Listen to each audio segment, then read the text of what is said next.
music is not extra. Music is not an extra, and I'm not just covering your prep. Yeah, you're not just in there to dance around for 40 minutes. Yeah, even though it happens sometimes. Yeah. Not just, yeah, it's true. But not just that. Yeah. Welcome to Gritty History, a podcast from the City of Hamilton and Hamilton Civic Museums, taking you beyond the physical museums and diving into the fascinating stories from the city's past and present. In this audio series, we'll explore the people and places that make Hamilton, Ontario so special. Our first series, Liner Notes, digs into the work of Hamilton music. My name is Meredith Leonard, and I'm a senior curator at Hamilton Civic Museums. Joining me for this series is Russ Piva, aka Stereo Russ, musician and host of Inside the Music with Stereo Russ. Thank you so much for joining us. Let's press play.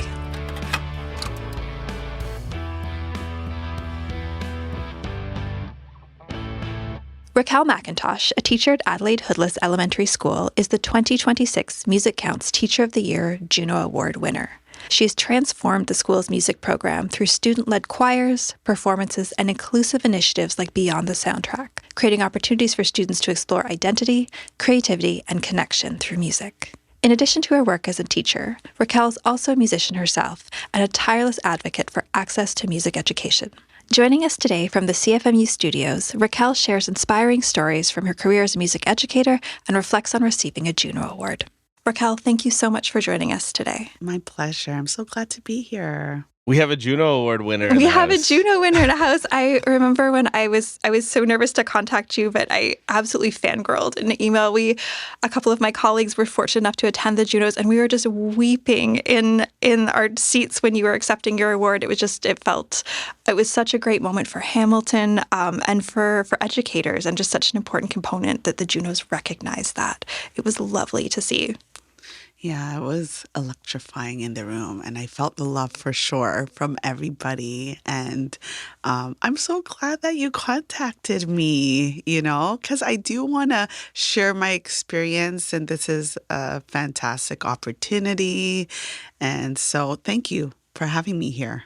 So for those that don't know, the JUNOs gives a Teacher of the Year award every year to a teacher across Canada, and this year Raquel was chosen. And I'm just curious, not to make too big of a question here, but like, how did we get here? Oh my goodness! Do we want the full backstory? Yes. Okay. I feel like we can Awesome. start at the beginning. Yeah. Well, you know what? I remember I was 4 years old, and I recall this story yesterday to some folks. I was sitting on the balcony of the congregation at my grandma's church. And where we sat, the worship team and the band was just right below. So I just knew, I'm like, oh, I love God and I love music. And I feel that this is going to be a part of my life. I don't know how. I don't know when. I couldn't even really articulate it to anybody, but I just had a knowing when it came to music. And so from there, I was blessed to receive a guitar from a family member. It was missing strings, but I remember I still have the pictures. I'll share it with you. And I just wanted to play. I just wanted to play in front of everyone. And then I always said that my mom made one of the best investments in my life, which was to put me in piano lessons when I was 6. And, you struggle with the practice, and did you practice? No. And oh my gosh. Yes, I practiced. Yeah. No, you didn't. Play this. Oh boy. But my teacher was Andrew, and we knew him as Andrew Piano Teacher. And why? That's what he would say. Hi, this is Andrew Piano Teacher from the Mississauga School of Music. And he mentored me right until university. And what's interesting too, a little funny story about Andrew Piano Teacher is that I didn't know his last name all these years. It's Piano Teacher. Yeah, it was. Middle name Piano. Yeah. And then so I went to this audition, and they asked me who I studied with. And I said, Andrew. And they were like, okay. I'm like, piano teacher. looking at me from the Mississauga School of Music. And I remember one said, oh, I know that school. What's his last name? And I'm like, oh my goodness, I need a name. I'm like, Wachowski. That was my middle school band teacher's last name. You made it up. I made it up. So funny. I made it up. In the same world. Yeah, Right. just like making a name. And then I remember singing Eyebrow, but I just ignored it and I just went to the piano and played. They probably checked it out because I didn't make it in that school. Andrew Nachaya, actually. And we're still in touch to this day. So, I took my piano lessons and a lot of it through the church. My church was very Caribbean. I'm a first generation Canadian. My parents are both from Jamaica. And so the church reflected that, like it started with kind of the immigrants who came in and were part of this organization, a bigger church body, and they started it in Toronto downtown, Halton Street Church of God. That's where it was. And then my mom, like from back home in Jamaica, she was a part of it. So she naturally gravitated there. And after going to church with my grandma and seeing this and being exposed to excellence in music, really, I came back. You were just thrown right in as a kid. Like you're in the choir. No one asked you anything. You're singing in the choir. Oh, we have a competition. Yes, I heard you play piano. Have your piano piece ready. Andrew Nachaya, Andrew piano teacher. And so he was like a big part of it. And I would compete. And then you get older, you mentor the younger ones. So that was just a part of my life. And then going through school, I mean, I'm participating. I played, piano in the Let's Be Proud Assembly, and you're in the band. I did alto sax. That was my first band instrument, and I carried that through into high school.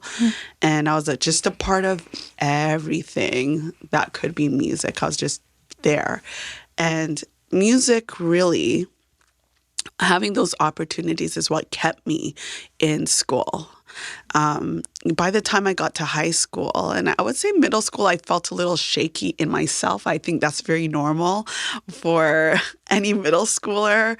You're kind of struggling with like, who am I? What am I doing here? Am I cool enough? Am I pretty enough? All the things. And then the academics take a fall because you're in a different headspace. And so being a part of the music program kept me sane. It kept me intact. And when I didn't want to be at school, I was there because I had music.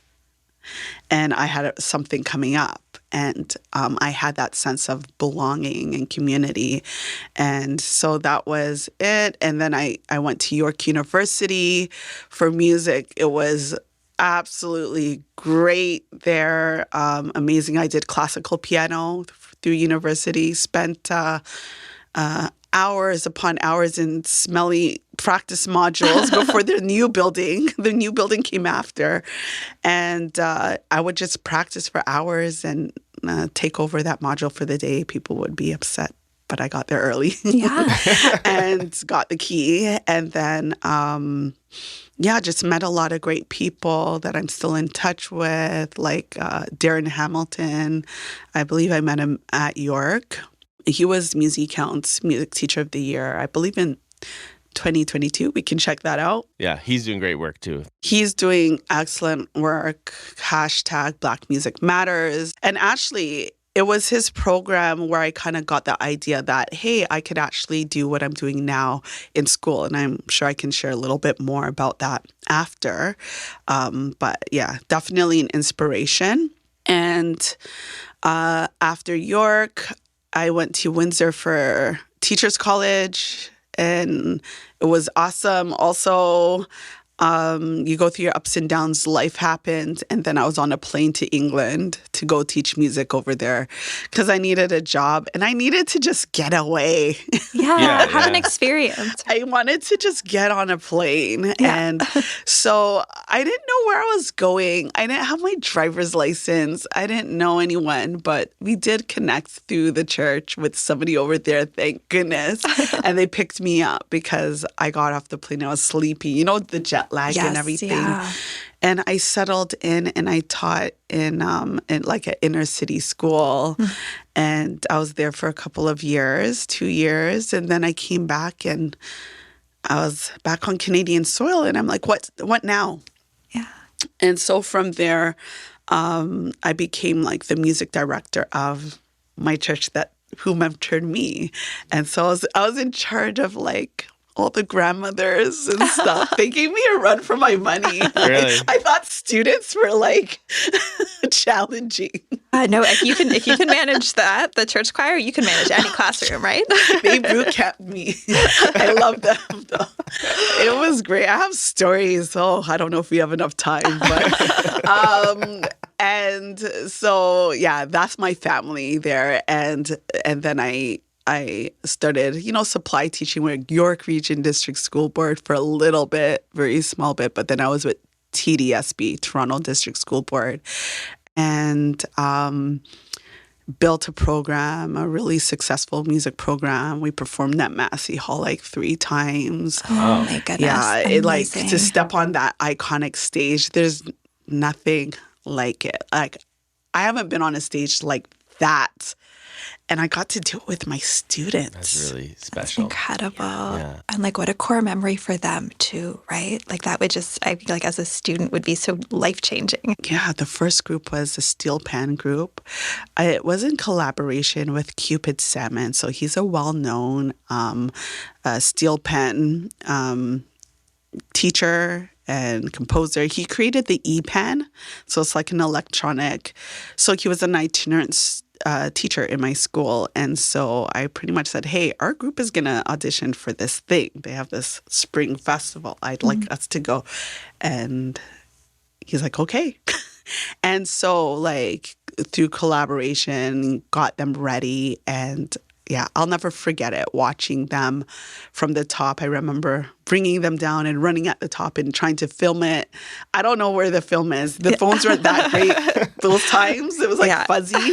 And after that, 2 years later, I brought like an Escola de Samba group, inspired, because I didn't have like the instruments for Escola de Samba, but we had like percussion. Then we threw a steel pen in there, and then I had like the choir, and we auditioned, and it was fire. We had over 3,000 people on their feet, clapping their hands and dancing. It was just incredible. And then the last time I performed there, it was also in collaboration with my husband, who's also a music educator, and Joaquin Nunez, who's like a really great Cuban percussionist, educator, advocate, also in Toronto, Greater Toronto area. And we put together a Cuban ensemble. My husband arranged the piece, and I rehearsed because we're kind of flipping between mat leave. I was on mat leave. He started it. Then I came back and I continued. And then so all of us got to be on stage.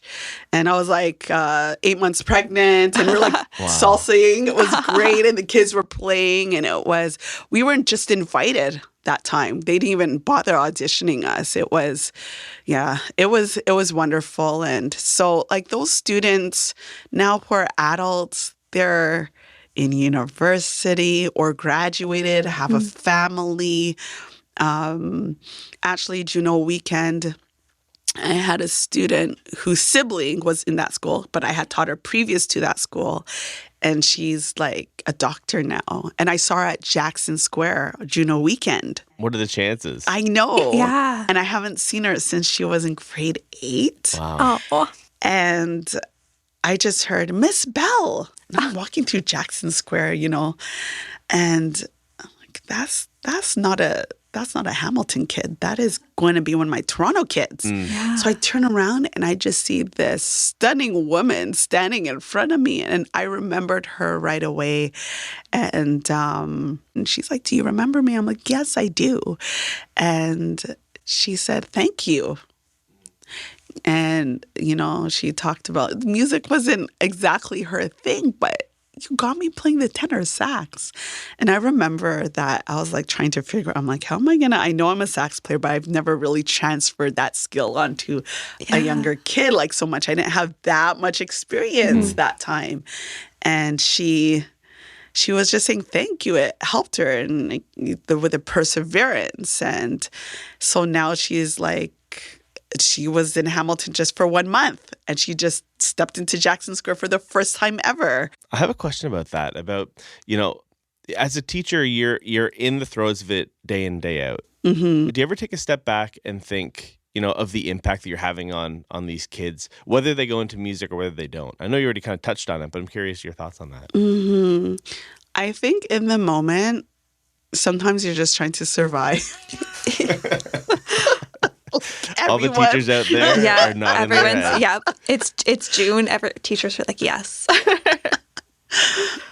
Yeah, like in the moment, you're not thinking about anyone's career. You're really blessed if you even know what these kids want to do. You don't really know until maybe you run into them at Jackson Square. What's happening? You're just thinking about their well-being. You want them to do well. You want them to get the skills that are transferable to future, right? That's what you're looking for. And you want them to build a sense of self, identity, self-worth, value, and get through a challenge. It's more difficult right now to bring students through challenges because I feel that there's a lot of input right now. They're consuming a lot more than what I did or even my students when I started my career. They have their devices. Mm-hmm. They have social media. They have people just giving them a bunch of ideas all the time and having to filter through who you are and what you actually stand for is difficult. Mm-hmm. So I'm finding that there's not enough output. Mm-hmm. There's a lot of consumption, but they're not getting a lot out. And I find that music is just so essential. Music is not extra. It's not extra. It's not a prep subject, first of all. We got to get rid of that language. It's like, oh, you're covering my prep. No, it's music is not an extra, and I'm not just covering your prep person. You're not just in there to dance around for 40 minutes. Yeah. Even though it happens sometimes. Yeah. Not just, it's true. But not just that. Yeah. But it's not just it's not a prep, and it's not extra. It is essential. The kids need it. Mm-hmm. We need it. If you're enjoying this conversation, you might want to check out the Punching In exhibition, which explores the work of Hamilton's music scene, on display at the Visitor Experience Center, located at 28 James Street North, throughout 2026. Now, back to our conversation.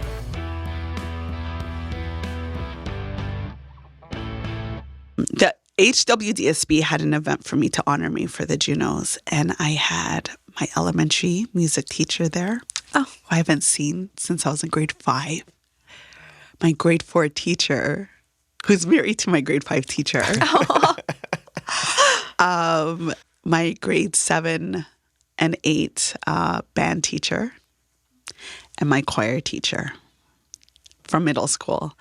And I was having conversation, and we're just discussing and sharing that, hey, there's adults now who are retired who are now taking their lessons, and even more so right now. We all need the output. And the difference is adults can usually articulate it better. than youth, but the youth just need that outlet. So I think they're growing up in a very difficult age. I think about my 3 children, and I mean, I don't put a phone in their hand. It's like very rare. They have to earn that. They have to clean their room. They have to do like a bunch of stuff if they're going to get to look at it, because I see what it does. And Sure. yeah. And to adults too, like not just children, adults. it's everybody. Yeah. Oh, I'm a millennial. I am the scrolling mom generation. Yeah. Right? So it's like something I have to curb. And so when I see my youth and I'm like, oh, there's so much they're taking in, so much information. And so they need that sense of belonging. They need a place where they can just share. And that's how I created Beyond the Soundtrack, that pilot program where... And this is a program at your school.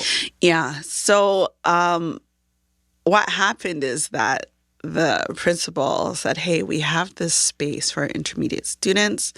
I want to create something called Creative Minds. We're going to call it Creative Minds. Okay, what's Creative Minds? Creative Minds is a program that my principal just kind of spoke to the intermediate teachers about. And it's based on the multi-year strategic plan for HWDSB. And so belonging is a huge part of it. And also it was an opportunity for teachers to give of self, like we get to output little passion projects on our end. And one of the things I do love to do is mentor and coach youth, not just in music. I use music as the tool, but for well-being, emotional regulation, emotional healing.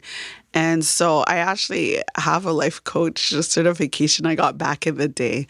And so I've always been very interested in that and in supporting students. So the music and that go hand in hand. And so I created Beyond the Soundtrack. And the first 3 months, we didn't play anything. I did teach these students music on a regular schedule, but when we came together, we just talked and we spoke about identity, like who are we?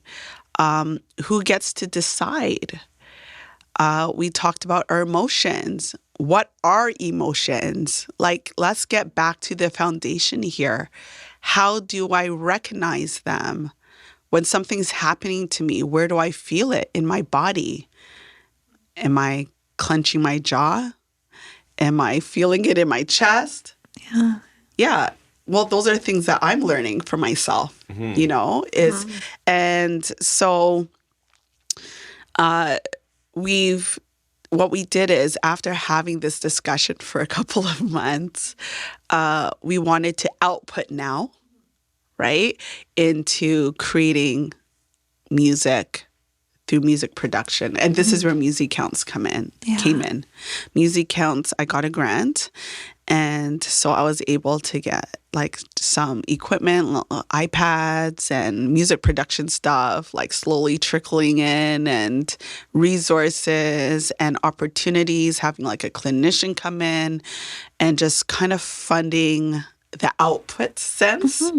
And so they created music. And so right now I'm actively listening to their pieces, and they were to just create a piece, identify an emotion that you use to inspire the piece, and then they had to have like a visual component. It could be an album cover. Some people made a full out like drama, like music video with scripting. It's been really great watching the process. And I'll say this too. Grit is what they really developed, a lot of them. Some of them did not complete their project. I'll say a good 50%. I'm like, it's due today, and they're like freaking out. I'm like, what did you do the whole time? Like, man, like we've been working on this for 6 months. But after really, they're like learning how to scale back, and what is it like to fail successfully? Yeah, Right. yeah, because that's such an important skill to learn too, and it's not all just success on success on success, right? Like, how do you manage that? And talking about like emotions and creative output around that, right? How does that inspire your next steps? Yeah. And I'm very real with them. Like, they will see that I'm not happy. I will express my non-happiness with words. And, we've had a butting of heads. It's very messy. Yeah. But it just gives them that real life experience and gets them thinking about the future, not as daunting, but, oh, I survived this. I survived Mrs. McIntosh. And she cares. And, I can do something. And I'm prepared next time. And if they walk away with that, whether they choose songwriting, I know there's a songwriter right now in that group. I'm like, for sure, a songwriter, writes songs. Whether they're a songwriter, whether they're finishing their medicine, completing their master's, starting their business, working in sales, they've taken something away. There's right? so many like transferable skills, as you said, that are so important to the rest of your life. And just like creating something, the act of actually doing something physically, I think, especially in like this digital age, is so rare. And so it's so wonderful that students get that opportunity through your classroom. And you've talked a little bit about it already, but maybe you could give us some insights into like the day in the life of a music teacher. What does this look like? I'm sure no day is ever the same. No. I've tried to keep a schedule. But I do have my patterns. So number one, I'm a wife and mom, so I have to start my day. The good thing is, because my husband's a music teacher, we understand. You understand. There's an understanding there. And so leaving the house is important. Like, who's leaving early today? Who's grabbing them? And so that does dictate a lot of how I think about my logistics. And this year I'm on a cart. So, the years before. For those that don't know, what does that mean, on a cart? On a cart means I am mobile. I'm a mobile music teacher. And I want to emphasize I'm a music specialist on a cart. So think shopping cart, think a cart in a warehouse. I have a cart that I'm pushing around the school or pulling. And I think that it might be normalized for some, but it should not be. Especially as a specialist, what that means is it was like I had to dismantle my entire program this year. I didn't know what I was going to do because I was doing band. I was at Adelaide Hoodless 2 years prior. I'm completing my third year, and I was split between two schools. And so I really pushed to get myself there completely. And as far as I know, at least for years and years, because the school is over 100 years old, I am the first, I would say in modern history, full-time music teacher there. Wow. Right? Yeah. So it's always been kind of like part-time, like you'll do music and something else depending on what's happening. So they haven't had that music specialist there full-time. And I'm really blessed because I get to work with another music specialist in the school who does primary as well. That's rare. That's great. And so what she does is primary prep. Air quotes. Air quotes. And so she'll do both music, and then she'll also do like gym and a mix of stuff. So it's great to have her there. So I had a music room and worked really hard to get these kids on instruments because they were not on traditional band instruments. And I say traditional loosely. Like, it's just they need an instrument, right? And what happened is I had to pack those instruments up because I didn't know how I was going to do it. You know, I have ideas for next year because I may be on a cart next year too. So how do I manage this? Because I do miss band. But going into the first 2 months, I cried. Honestly, I shed a tear almost every single day. Like, you know, we give a lot as educators, and there's a lot of unseen. Of course, yeah. Yeah, there's a lot of unseen. And so I did. And I think I spent the first month, just 2 months, just figuring out how to get to the classrooms and plug things in. Like, you're just figuring out your boundaries. Am I using the projector? Like, I never relied on this technology. Like, the only thing I used the projector for was a timer. You have 5 minutes to get your instrument together or get to your station or whatever it was. I always had a variety of things that I was doing in the room, right? Like, but I used it for like a timer or I'd play music. But I never relied on it, like slides and things. Yeah, you know. And then after I kind of got a grasp of what I wanted to do and I found out that I was getting the grant and I said, okay, that makes a big difference because funding is just so important. If you don't have the dough, you can't do anything. You can't do much, yeah. Yeah, you can't do much, and especially as everything's shifted. I didn't know I'm in this office I'm sharing, you know, with amazing colleague, but I can't even do anything in there, like other than sit. So now going on the cart, I get up, I figure out what the day is like. If it's a primary day, I pack everything. I sterilize what's needed if I need to. So, for example, recorders, I teach my grade 1, 2, 3's recorder. And like if I'm bringing the, you know, auxiliary percussion around. And then it's like you have to be so organized. I'm definitely more organized now. I'm just packing my cart.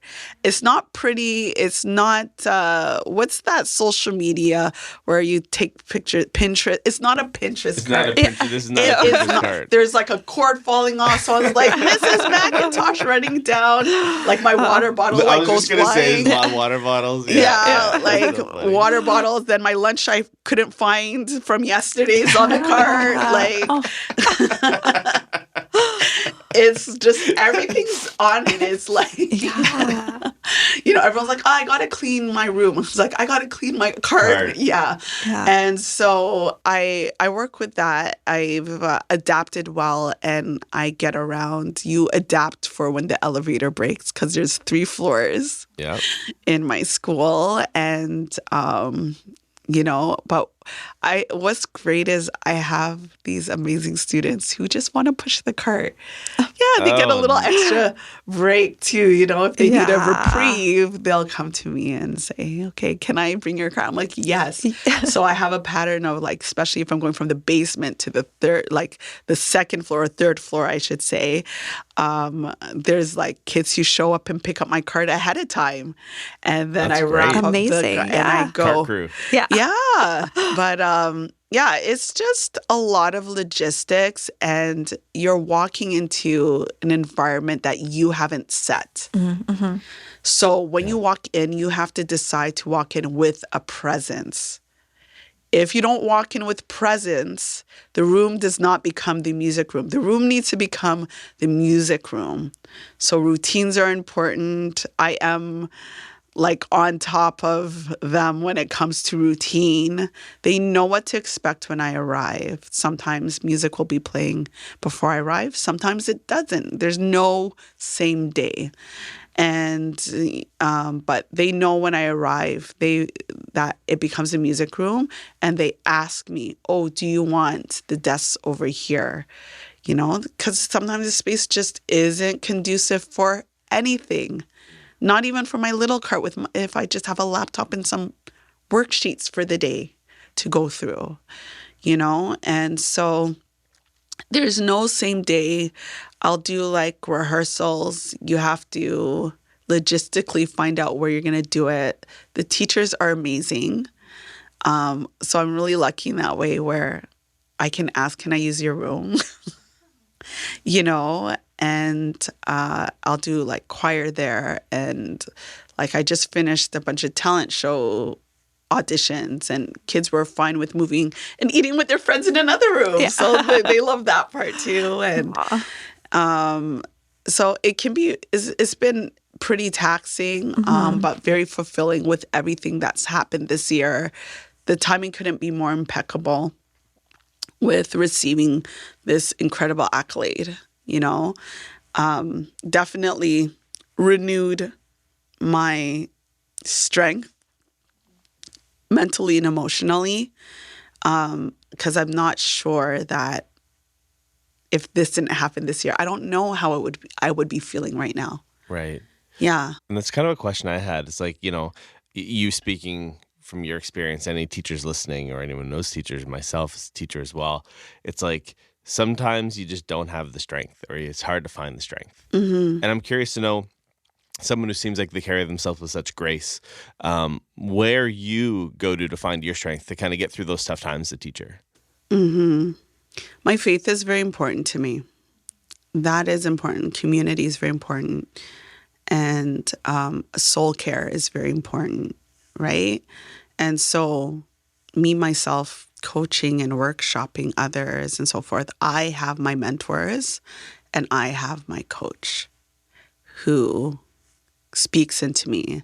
And I think surrounding yourself with like-minded people, and I say people elevated above you, and it's not that you're holding anyone on a mantle, but where do you see yourself? You got to know where you see yourself and who is it that you're hanging around.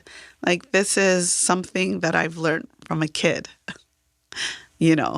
Who you're hanging out with is who you are. Who you are, yeah. Yeah. And so, and also the idea of like are you the smartest person in the room?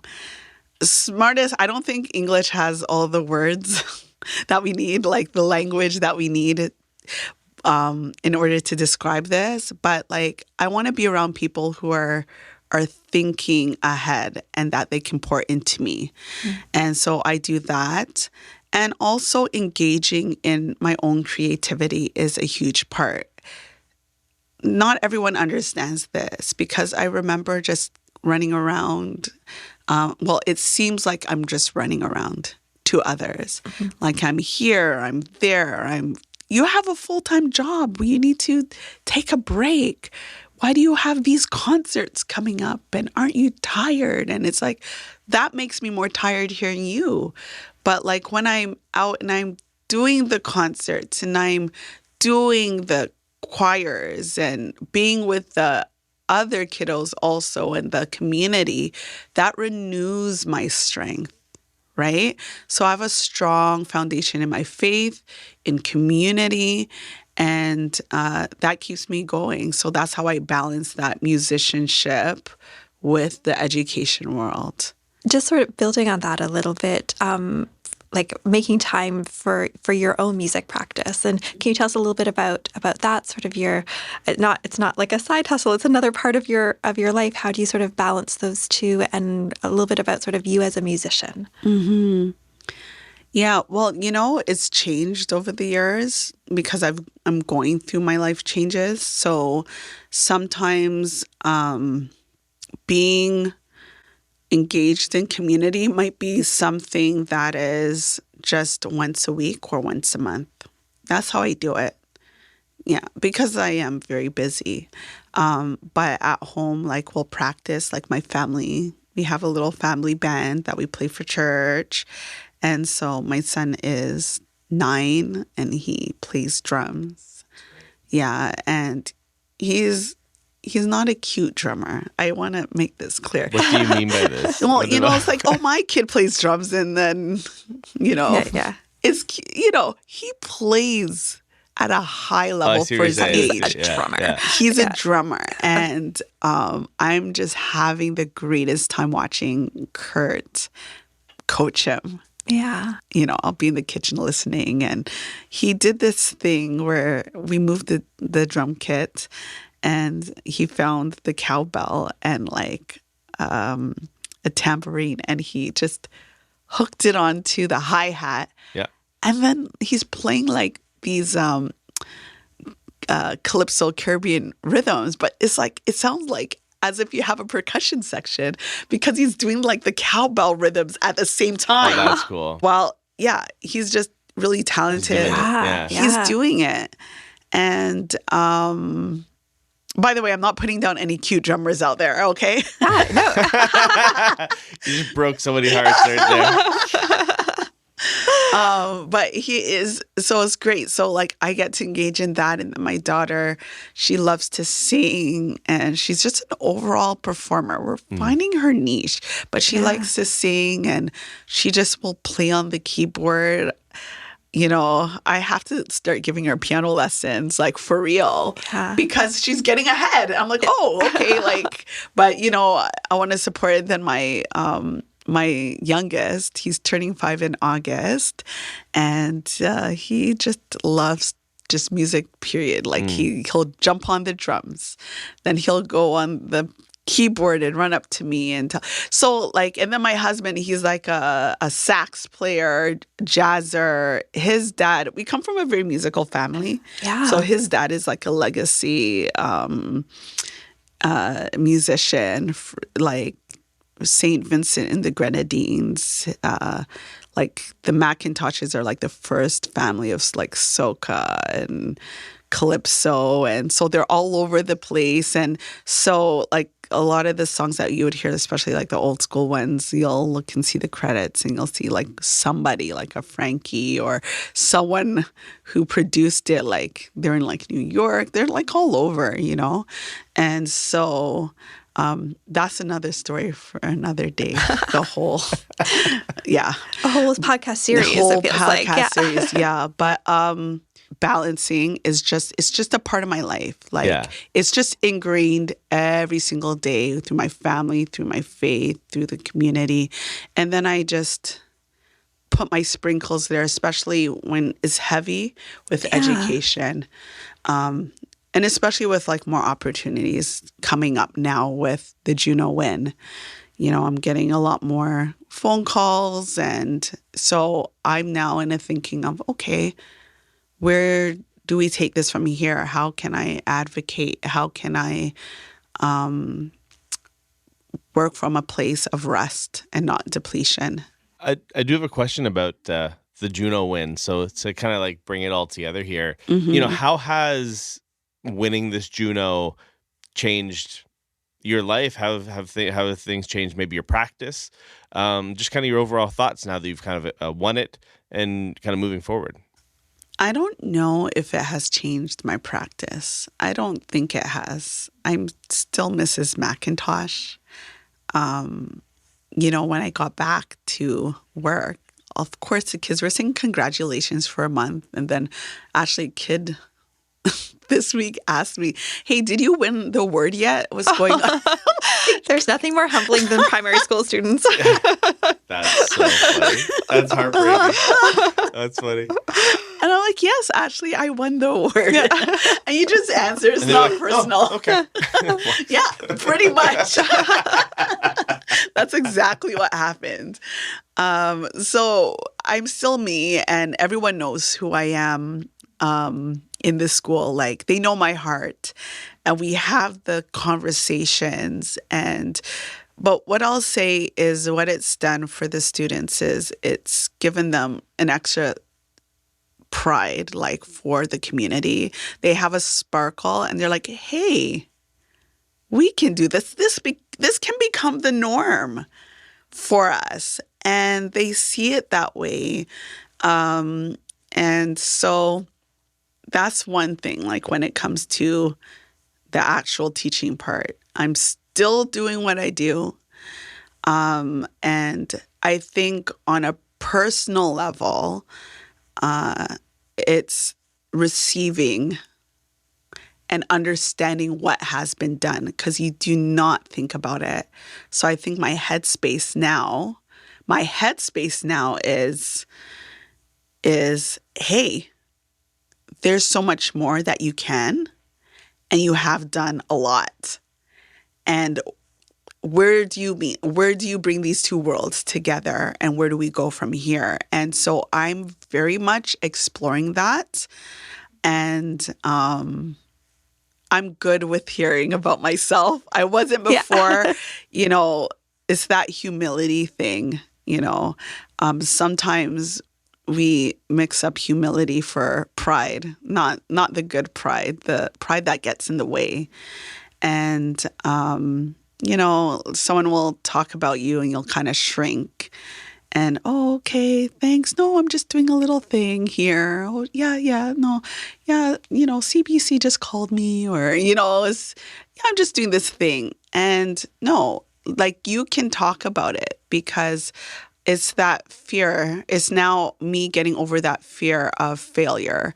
You think you get over it, but it's a lifelong process. You deal with imposter syndrome. You have to get over it, and you have to get to the root of it. And so I've had to put my pride aside and receive and hear and be part of it. And when you're able to fully engage in that way, then you have more from your cup to give. It was so lovely to watch at the JUNOs, and you see all these incredible Canadian performers, and then to talk about the role of educators. And like, none of these people would get here if they didn't have their own Mrs. McIntosh, who is helping them out to find their way and find their voice and just sort of find their way through music. So it was a really beautiful part of the ceremony to watch. And I feel like all the award shows should recognize educators in their respective field. It would be really beautiful. Where's your JUNO right now? I traveled with it yesterday. I do not have a mantle or anything yet, right? I'm like, where do I put it so it doesn't fall on someone's toe, right? It's heavy. They're heavy. It's very heavy. It's in this beautiful box, and it's sitting on my dining table. And I told everyone, don't put a coaster or drink on it. It's not for that. It's like right there. Let's do some flowers for now, but I look forward to, when the school year is over, to find a special area for it, and Ashley, I pulled out some plaques and trophies I got when I was a kid in high school, and I'm like, I need to just do a wall. Yeah. Put my pride aside, just stick it up there, have a space for it, and celebrate. Yeah. Celebrate. That could be one of my renewal sources. Hey, look at this. You are who you say you are. Yeah. And so that's what's happening right now. It's in the beautiful box. And you spoke a little bit about running into one of your past students. Are there any other highlights from JUNO's weekend, sort of the run up to JUNO's in Hamilton? It was such a big deal for the city. Any highlights for you?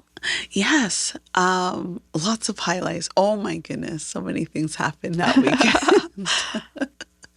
The industry exchange was huge. That's how I met you. Yeah.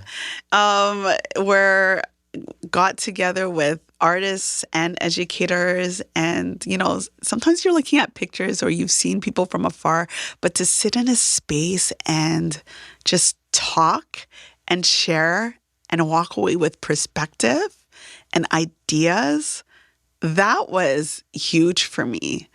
And beyond like that, and running into like the student, I mean, my heart was full from that alone. I think one of the big things too for me was just people watching. I don't know if you had an opportunity to sit and just watch the pride around town, and the vibrancy and the visitors and the general listen in on some general conversations. That was a highlight for me. I was very proud to be a Hamiltonian. There was a beauty in the city. Yeah, yes. For sure. Yeah, everyone was a little more jovial than usual. Yeah, no, yeah, absolutely. Jovial is the word. And if I wasn't a Hamiltonian before, that was definitely when then I felt completely engulfed in the culture here. I grew up in Mississauga, and then I chose to move here with the family, and we're like, where are our kids gonna grow up? And like from the moment we moved here, we're like, we're in the right space. And so leading up to that has just been wonderful. But just, the MusiCounts team was just wonderful. They took care of us, being able to connect, to see people from the past. And from like the first night we had our teacher nomination gathering, and then, we go to the welcome ceremony reception, and Nelly Furtado, and getting to talk with her. And it's like, at the end of the day, you're people. You're just good people. And people really respect the music educators there. You don't think about that. You don't really experience that all the time. But in the industry, like, I really felt respected. I know I was respected there. Myself and Zita and Isabel and Alex and Lynn, the other nominees who are with me, that's what we spoke about. It's like, we're very respected here. And so it's like a reverence, And so I take that away. And you have to remember your why. And this is one of my whys. It's not the respected part, but it's their experiences that they had with music educators. And the reality is, not everyone's experience is wonderful, right, with their educators. But I always think about, all right, well, you can be the change you want to see, right? And so that's how I walk away from this whole weekend. I feel like that you wrapped it up so beautifully. Yeah, what a pleasure it's been to chat with you. This has been an incredible conversation. I've learned so much, both as a musician and an educator, and what you're doing is truly inspiring, and I'm so grateful to have gotten to know you. I'm proud that we're both Hamiltonians, all three of us. Yeah. You're a Hamiltonian. Yeah, I'm a Hamiltonian. Yeah. I just want to say thank you so much for taking the time speaking with us today. My pleasure. Thanks for having me here. Well, it's been so inspirational, and it's just so many incredible stories. Thank you. You're very welcome. Thank you for listening to the Gritty History Podcast, brought to you by the City of Hamilton and Hamilton Civic Museums. This episode was hosted by Meredith Leonard and Russ Piva. Produced and edited by Stereo Russ Media. Original music by Emma Whale. This series' episodes were recorded at CFMU Studios at McMaster University, Catherine North Studios, and Bridgeworks. If you enjoyed listening, please share this podcast with someone who loves all things Hamilton and history. Please rate, review, and subscribe. If you'd like to explore more, you can visit us online at hamiltoncivicmuseums.ca. Thank you for listening.